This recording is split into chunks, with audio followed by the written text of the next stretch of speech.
Dear viewers, नमस्कार। Current events in 2 minutes में एक श्रृंखला जो हम लोगों ने आरंभ की है, उसकी नई कड़ी में आपका स्वागत है।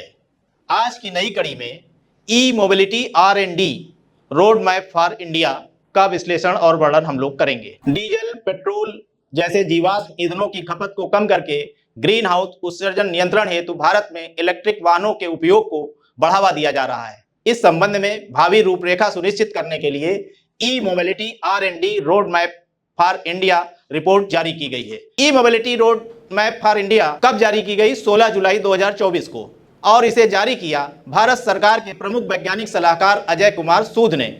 इसका उद्देश्य है नेट जीरो लक्ष्य हासिल करना।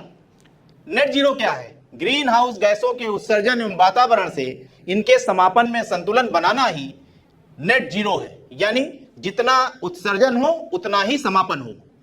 अब इस रिपोर्ट की मुख्य बातें क्या है? E mobility R&D road map की कुल 4 धाराएं हैं, जैसे एक, ऊर्जा भंडारण बैटरियां; दूसरा, बैटरियों के अलावा अन्य सामग्री; तीसरा, पुनर्चक्रण; चौथा, चार्जिंग एवं ईंधन भरण।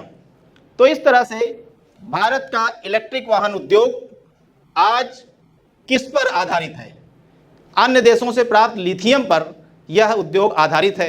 2030 तक 30% इलेक्ट्रिक वाहन अपनाने का लक्ष्य है, और इस लक्ष्य को हासिल करने के लिए जियोलॉजिकल सर्वे ऑफ इंडिया ने लिथियम केंद्रित परियोजनाएं आरंभ की हैं। और इनके आरंभ होने से क्या हासिल होगा? उत्सर्जन तीव्रता का लक्ष्य हासिल होगा, जो 2030 तक 45% कमी का लक्ष्य रखा गया है। 2047 तक ऊर्जा स्वतंत्रता का लक्ष्य रखा गया है, और 2070 तक नेट जीरो का लक्ष्य निर्धारित किया गया है, जो E mobility R&D report for India का मुख्य लक्ष्य है।